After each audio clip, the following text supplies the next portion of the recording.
Am I really live? I don't know, it just glitched on me and I had to redo most of the video detail stuff. So hopefully we're recording. Okay.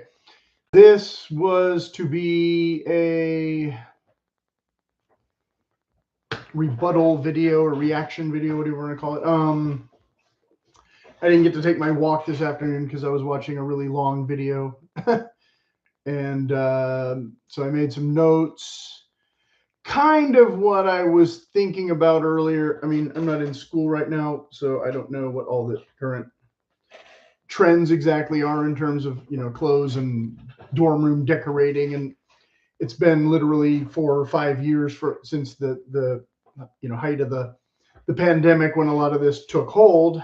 As the timeline showed, there was this kind of simmering interest in dark academia that really spiked that year because everybody was at home and wishing they were at school or something. And so I'm not going to get into all that because, of course, plenty has happened since then, like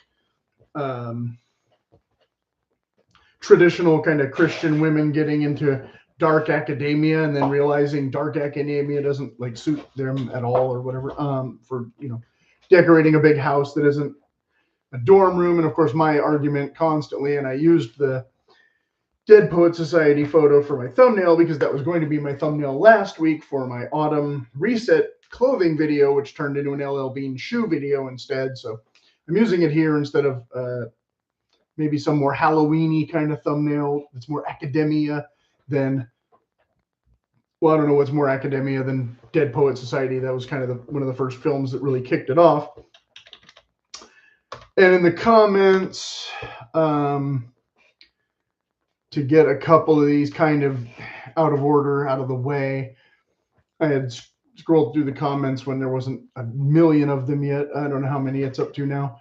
It's one of those videos where they have a lot of subscribers, but their views have probably gone down a lot since the pandemic too. So maybe I'll check back tomorrow and see how many. But one guy had said Mortimer Adler or Harold Bloom will have made a Western canon literature list that devotees of dark academia or students of fine or liberal arts majors would have, focused on back in the 60s and 70s more maybe, or even go back as far as the 40s and 50s. Because a lot of that, what is the canon may have stayed the same, but what is assigned will have changed. So how much of what they consider the canon, I don't know. Because, of course, there was no easy list to access where I could just say, oh, Harold Bloom says these 10 books and Mortimer Adler says these 10 books or whatever. It's probably more than 10 books. But, from Wikipedia, I got the sense that a lot of it was, kind of the classic Greek philosophy and Greek mythology stuff would be at the top. And I already did videos covering that. And I assume that my videos covering like Sherlock Holmes and H.G. Wells and Jules Verne and that kind of thing wouldn't have been included, but are classics in somebody else's list, that kind of thing. I don't know where Jane Austen would fit because I've never had a class where Jane Austen was assigned, but all the academic kind of circle people and the younger women and whatnot all cite Jane Austen pretty often, and Bronte and that kind of thing. The Gothic literature, not architecture, Gothic literature from the 1800s, of course, around the same time as some of the architecture. And this being a video that also covers, well, she covered the topics broadly, so I have to cover the topics broadly. So I put it in a bunch of playlists, even though it's not any one particular playlist. So we are talking about fashion, but we are also talking about home decoration, interior design, dorm life, film and literature representations thereof, from Harry Potter to the Kill Your Darlings movie that I still have never seen. I couldn't find it on DVD in American issue to play it in my player. I got a Canadian one and it wouldn't play and I had to return it. That kind of thing. So most of these dark, but like I said, skipping ahead, most of these dark academic aesthetic devotees, aesthetic devotees, mind you, aren't really intellectual and don't read Milton or Jules Verne or even Gatsby or whatever anymore anyway, or never did. It's a pseudo-intellectual movement. And then in the bit, she had shown or mentioned a lot of the original representation was not necessarily an academic movie, but the Dreamers, that I had seen a few times, which takes place in the 60s, and it's in France.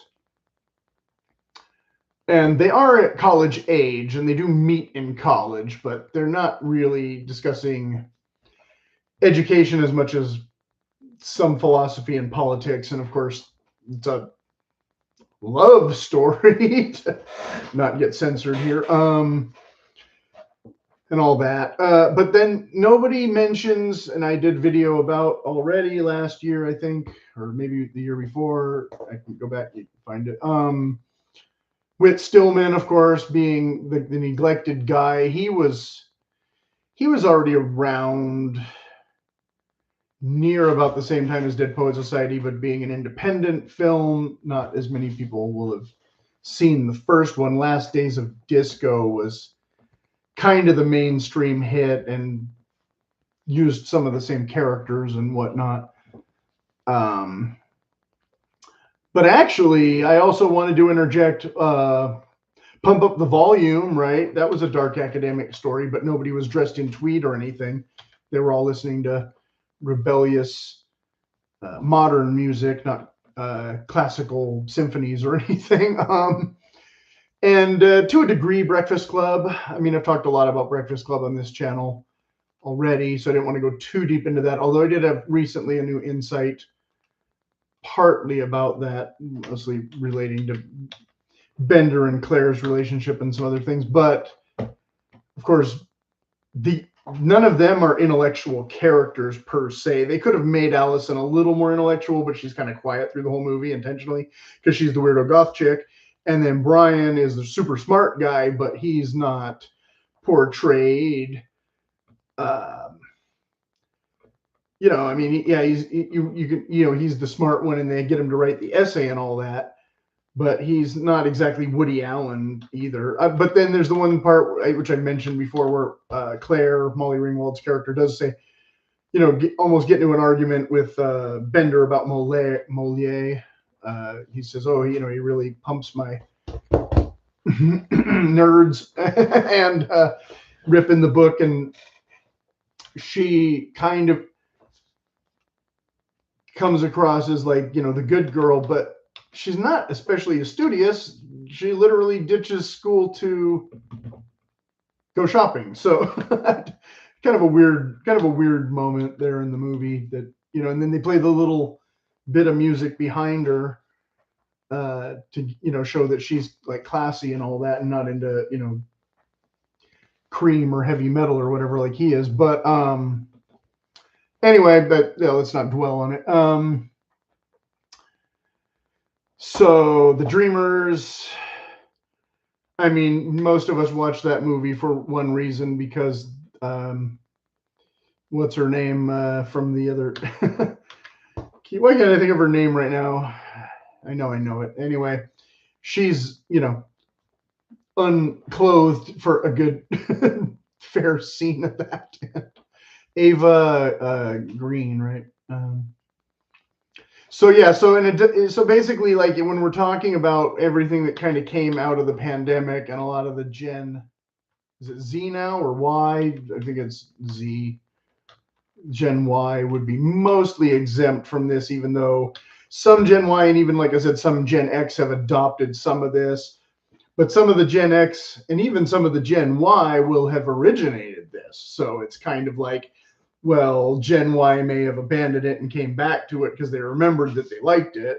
Gen X, maybe we never had the same access to a lot of it, but we certainly romanticized it or wanted to adopt it at the time. I've talked about this in videos before, and in some of my earlier videos where I have the photos of myself in my little sweater vest and tie and all that. That was, definitely something that I dressed like on and off. since high school or whatever. So yes, we have an aesthetic, based supposedly upon intellectualism, but wherein the discussions, especially online, primarily still revolve solely around aesthetics, right? And I've said this in the other videos, I'm sure, previously. Also, some of that stuff that she references there's a quote that she put, and someone had put trademark after something, thinking they were clever. I had been doing that with when I had my fanzine about stuff like grunge decades before the 2015 mark that she first identifies as the current or modern version of dark academia. But others already commented about that she had made a separate video from this one, which is more of a complete history. And maybe I already watched that one. I don't remember. Anyway, she shows Dead Poets Society photo, a different one from my thumbnail, right off the bat already. So she's not disregarding what came in the 80s and 90s in her video. She's just saying this current trend is a current trend starting at a certain point, and like I said, spiking at a certain point, or really coming into public conscious as a new thing ish. So I'm not disagreeing with her point there at all, and neither was this other person who defended her. Hooray on my behalf or our behalf, or but also way back when Catcher in the Rye was required reading. And as I've said in videos again recently, I don't know if it is still today or, not. But that of course was an influence before Pump Up the Volume, and definitely before Dead Poets Society. And I would have seen Breakfast Club. I didn't see Breakfast Club in the theater, so I would have seen Breakfast Club around the same time as I would have seen read Catcher in the Rye, but I would not have made any connection between the two like I'm loosely doing now then. But then there's been also more recent films that, of course, I mentioned some were Harry Potter and the guy from Harry Potter plays Allen Ginsberg in the other movie that I haven't seen. But previous to that, there was also Art School Confidential that never gets mentioned. That is a dark academia. He's not a regular liberal arts major. He's a fine arts art school student. So he's more focused on that side of things than reading books and Greek tragedies and things and being in school plays or whatever. But there is kind of that aspect of student life in it. They have to do kind of a presentation kind of thing, I feel, at one point, and then they have an art opening is kind of a boring version of a party, so yeah. But there's also a mystery plot, not just snarky jokes. So more so than Ghost World being, I guess most people would argue the better movie, but not focused on school, even though the girl is also in an art class in summer school because she failed art and blah, blah, blah. But she's not dumb, but somehow she got an F. So to graduate, she's supposed to take this class, blah, blah, blah. And then the same director did kind of a similar theme, moody, kind of weird aspect of America, kind of weird sub-character kind of thing called American Splendor, which of course was a biopic kind of dramedy. Is that not drama? What's the word I'm looking for? I think biopic is the word. It doesn't matter. Anyway, it's based on the real guy Harvey Pekar, who of course I had seen him on Letterman way back when and had no idea what he was about or who he was or anything. And so then when I saw this movie, it kind of jogged my memory, and I was like, oh yeah, I remember that guy vaguely. And why was Letterman so eager to bash on him when you'd think this would be someone Letterman would kind of support and elevate? But Pekar, again, not necessarily an intellectual in the standard sense. He had the weird comic book that I never read or whatever, and he had the bit where he was trying to sell the stuffed animals and that kind of thing that his wife made, and that was kind of where Letterman was ragging on him for being an ugly toy, basically. Like, you really think someone's going to pay, $7 for this thing or whatever it is? It's like, well, come on, Dave, tell him it's worth it. Well, it's not worth it. It's terrible. What are you going to do? I think the faces were drawn on with, Sharpie marker or whatever it was. I don't know. Totally going off tangent, but why not? Like I said, this is just a video to touch bases.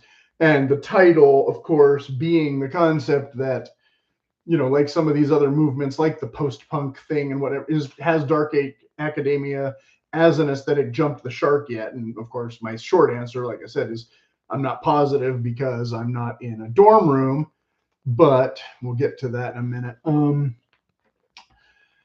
So talking about the Kill Your Darlings movie, I don't know who exactly saw that even. I've only seen everybody reference the thing, and so whatever, but I've never met anybody in person who's like, oh, borrow my copy, you'll love it. Of course, the real incident was described in Kerouac biographies briefly. That this was an incident that got him in jail for 3 days around the night of his first marriage or whatever. I don't remember exactly the timeline. I'd read it, years ago, and he had skipped most of this explanation of the actual incident on the road because he wanted to kind of make that chapter, and it's kind of a missing chapter that should have happened in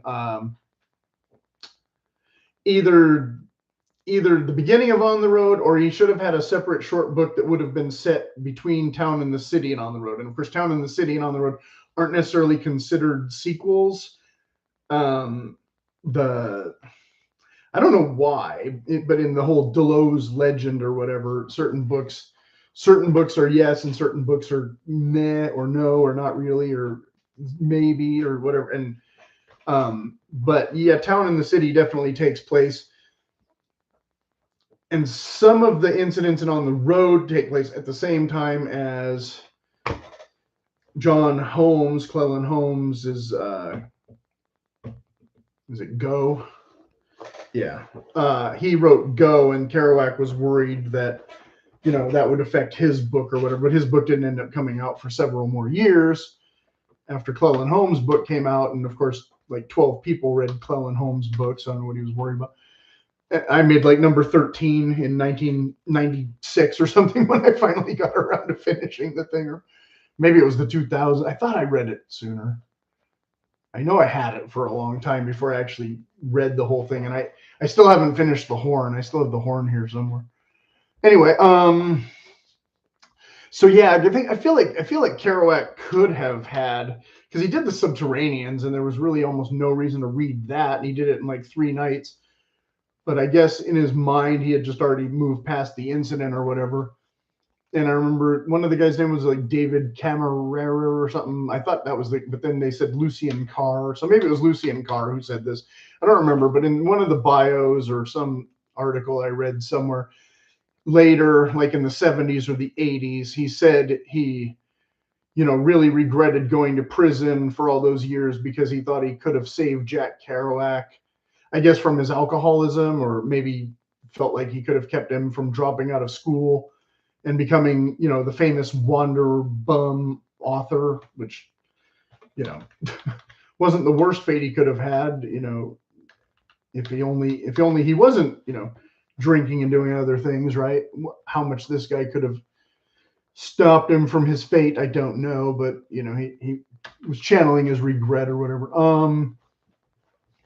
Then she went on about like, why are all these stories all male centric? I don't know. I'm not stopping girls from writing their own stories. I don't know who's stopping them from being published or somebody, but I can tell you, especially historically, especially back in those days, the male demographic still usually buys most movie tickets. So I guess the gals will just have to live with the Gilroy girls on, where are they on Hallmark now, I think. Yeah, I had seen, I have a whole separate tangent that I won't go into now about when the the Gilroy's girls actually jumped the shark, going into side character heaven. Maybe I'll put that in my my follow-up video if there ever is one, or if somebody wants more in the comments. Go ahead and drop a question. I usually wait till the end of the video to say, put any comments or put any questions in the comments section, and hardly anybody ever does. Especially a video like this you're not even going to watch. So, okay. Miracle if you got this far. We're 20 minutes in, and I thought her video was long at 40 minutes, and my video hopefully will not be that long. I'm already longer than I thought I would be, but that's okay. It happens every single time once I start filming and running my mouth. Anyway, so also these, so then she got into stuff about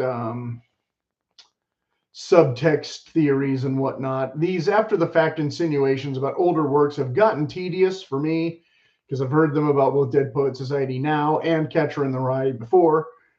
But I guess anything's there if you want it to be. Why Dead Poet Society is the most famous film of the three that she names, the other one being, why can't I think of the name now? I just brain farting names. The Secret History, sorry. The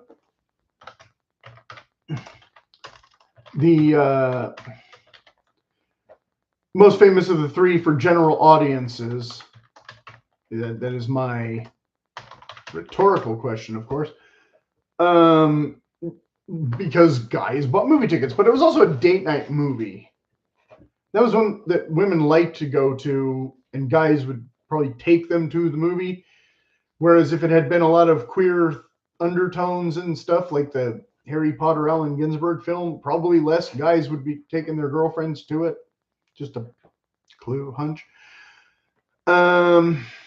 Also, Dead Poet Society and Pump Up the Volume and Breakfast Club was back from a time when movies were still at the height of their entertainment power.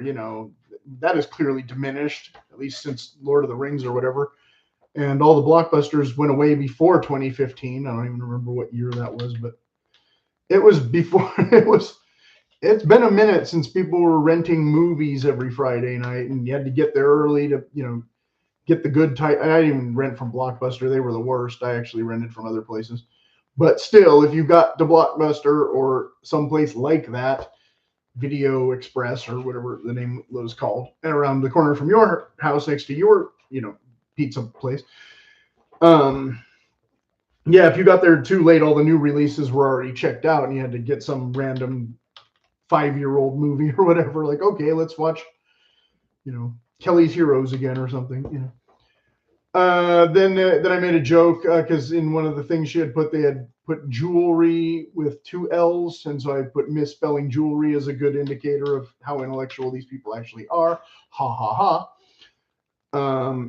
But of course, these points are supposed to match up with her points, but I'm not trying to even remember all of her points because I think the comments stand on their own pretty well, and you get the idea. Okay, so co-opted, I think, is more the word she was talking about when she was saying like what had gone wrong with Dark Academia in a sense that is helping to speed up its demise if it hasn't demised already. Which, like I said at the beginning or near the beginning of the video, you have these middle-class women who were, they might have gone to college. They might have gone to junior college instead of straight to a university, or never, even got their associate's degree or whatever. But not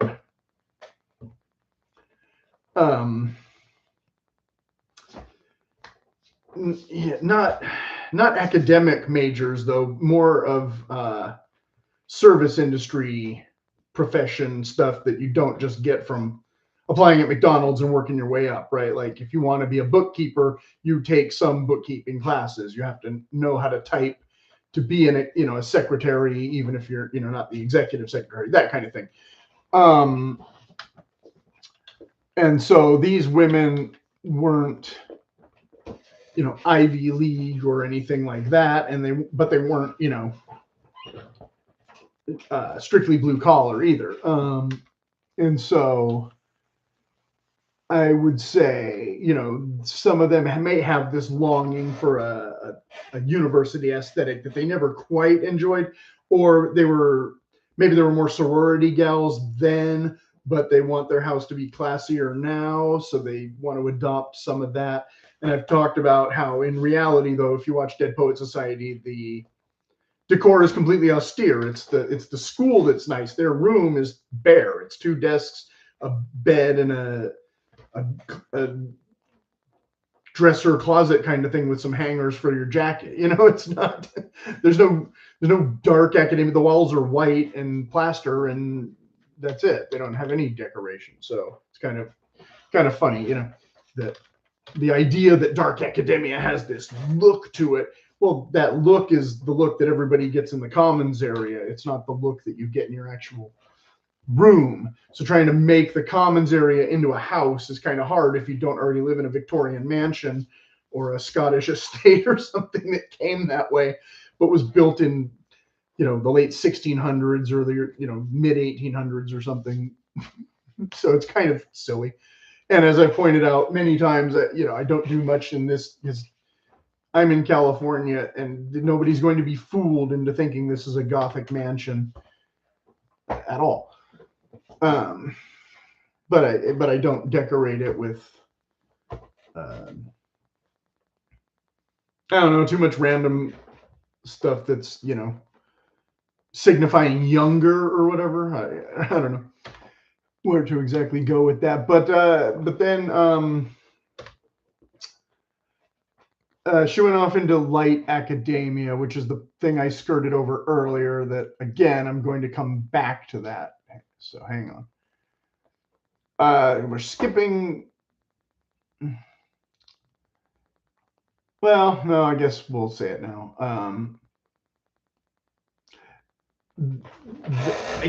I don't know all of the origins of it, but it seems like, okay, I have done videos right up against cottagecore, but I haven't really gone into cottagecore as an aesthetic much because this is a men's channel. So if you're watching this video, you're not my usual viewers probably, because this is definitely a more general topic thing, like I said, than strictly leather and wood or whatever. So yeah, I think co-opted, helped, like I said, and so the whole light academia backlash, like I said, I agree. I don't think it just came from just one place. I think it kind of, part of it was people who were going to gravitate more toward cottagecore anyway. I think that was kind of her point, is that cottagecore and dark academia were both spiked around the same time for similar reasons, because again, everybody was stuck at home and they had nothing better to do but look at pretty pictures on Pinterest. So they'd be looking at the pretty moody stuff and then be looking at the pretty butterfly stuff. Oh, I'm more a butterfly than a bat. Okay, that's pretty cut and dry. But then you have, different seasons where it's like, okay, I'm not really a bat, but in autumn I am kind of batty. Ha ha ha. Right. Unintended. So yada yada yada. So so like the one channel that I watch, and I don't name names all that often, this woman, I don't hate her aesthetic all the way and everything and that kind of thing. I just think she misapplies things, like concepts and stuff, and so like she'll be like, I'm doing dark academia, so I'm gonna get some books and paint them red, kind of thing. Like, okay, but you're never gonna actually read a book. You're not academic. Like I said, if you went to college, you were probably in a sorority, and that sorority didn't date guys who like studied much, like, or what, not to overgeneralize, but definitely certain personality traits. Like, you don't live in a cottage exactly, but you definitely, I would think, have more of a cottage aesthetic in some regards, but it wouldn't work in that house because unlike this, she does have the kind of house where, yeah, okay, it makes sense to make it look older and that kind of thing. And so part of the reason why I watch the channel, because like I said, I I guess I wish I had a house more like that so I could have more fun decorating it like that, I guess. But to call it dark academia when then she turns around and puts like seashells in a corner, it's like there's nothing academic or dark about seashells. Starfishes and seashells aren't academia. They're coastal grandma. So you've already missed the point, and it's not even cottagecore. It's something totally just random, really, but that you think looks good in a color scheme and a texture, whatever. So yeah, and this woman doesn't quite fit the definition of the trad wives. This, I don't know, this video, she went off on a kind of a rant about the whole trad wife uprising thing that has apparently taken over the cottagecore thing, because they're the women actually living like they're in a cottage, not just decorating their room like it's a cottage. And so yeah, I'm kind of skipping the whole queer undertone thing and the whole anti-trad wives rant right now because it's not really that applicable to, you know, discussion about film and movies and decoration and wardrobe. And of course, I didn't dress super academic either. I could have gone a little more, but it's pretty warm still right now. So you get my open weave chambray shirt instead of the more proper Oxford styled one. OCBD for those in the know. Which does bring us back to clothes, the part that I almost read before I read that part. So she diverged off into old money and quiet luxury. Now, like I said, the woman whose videos I watch about decorating technically are neither of these. If she was going to go more dark academia, she would have to go more old money intentional. She kind of butts against it, but she intentionally does things on a budget and thrifts a lot more. You can kind of get there, but not quite get there. So everything has a little more modern look to it than a true dark academia would appreciate. Again, being, you know, more 1910 than 1940 to 80 or whatever. Although some stuff you could, you know, you can fudge it, right? Other stuff you can't fudge it as well. And again, just putting books in a room. Yes and no. You know, again, certain books will look better than other books. She goes out of her way to find books that match kind of what she's going for. But again, they're more mid-century kind of cloth bound. Let me show you.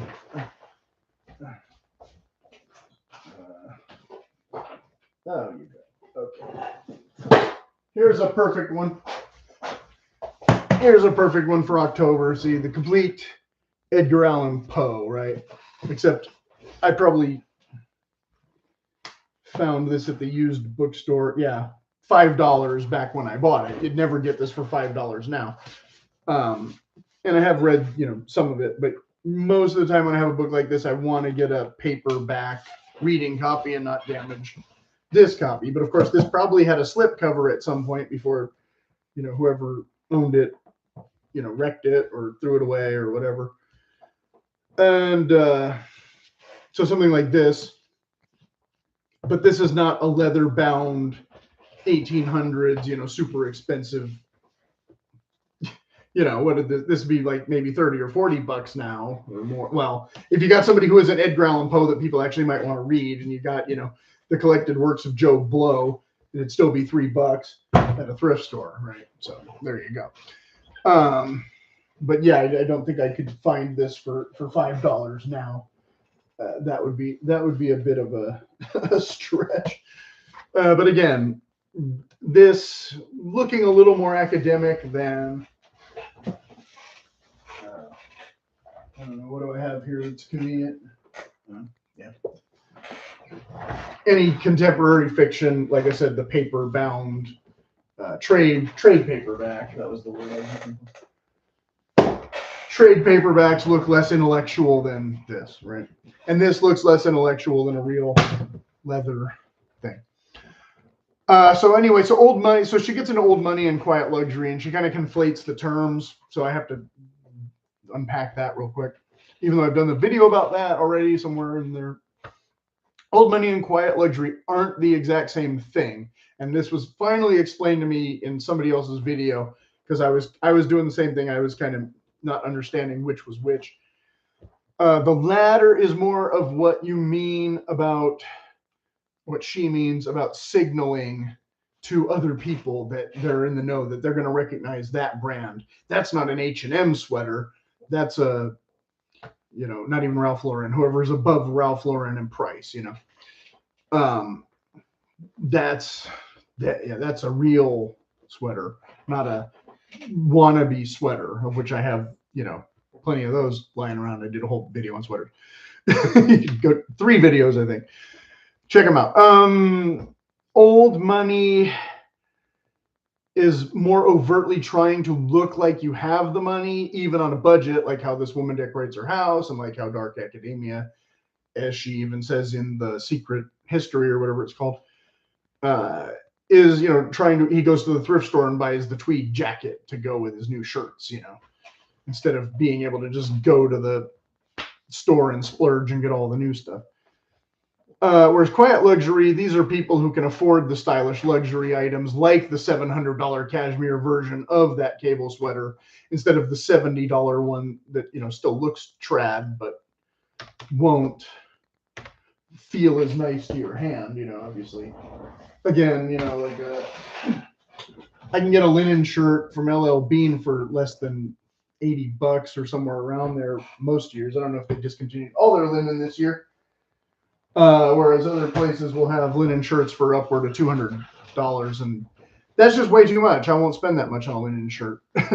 But they can be itchy, and I don't know if the more expensive ones are less itchy or not.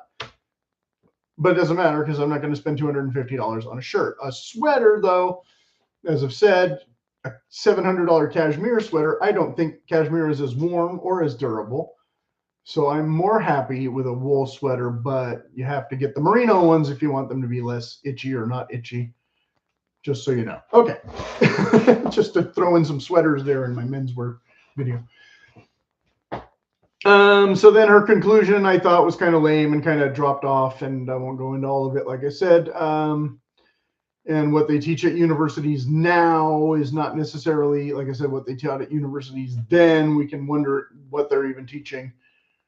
Or if those, like I said, those undertones all existed, or if those were inserted for, you know, some reason by certain professors, but that's a separate argument than this and that. But like I said, I would say there was no queer part of Dead Poets Society, in my opinion. There was a love story part, and there was a friendship part, and there was a inspiration part or whatever, but the parents weren't upset or questioning about the relationship between the students, even if they were all boys. That was not in there. They were only questioning what kind of weird notions had their new teacher given them that they were not satisfied to do their homework and go to bed and get up and do it again the next day.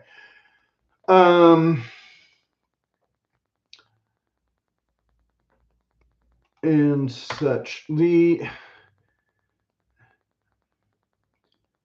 I'll skip that for now. This is turning into longer than I thought, but we're only at 40 minutes still, almost. So here's my other comments. We can come back to the other stuff. The video, somebody complained that the video was not about intellectualism enough. Like I said, and the point is that they are mostly superficial now and not neigh true intellectuals. I saw another video more about fashion aspect, and the guy was referencing Woody Allen movies, when the whole point of the Woody Allen movies at the time was that he was a nerd out of step with contemporary fashion of the time. And I said this in a previous video about Harry and Sally, or the other one about autumn, I don't remember. The new rise of the tweed jacket, you know, in more contemporary times, and the corduroy pants. that were considered even especially more lame in the 90s, etc. They had kind of a resurgence in the 80s, but not the exact same. I think corduroy was kind of a little bit in and out in the 80s. By the 90s, corduroy was reimagined into like some of the baggy pants. Otherwise, it was pretty much non-existent. That kind of thing. Then someone had said Donna Tartt started a bad trend. I guess that's kind of subjective. And then, like I said, it wasn't just her though. I never heard of her book until more recently. But I was into the idea that, you know, some other stuff from Dead Poet Society and Solinger, etc. Also, Harry Potter and Downton Abbey came along since then for others who never read that book either. Which, of course, I did not really talk about Downton Abbey at all, or some of the other Outlander being the other one that I've, you know, mentioned in some of the videos. Outlander, of course, taking place farther back in a less dark academia setting, but still part of that romantic novel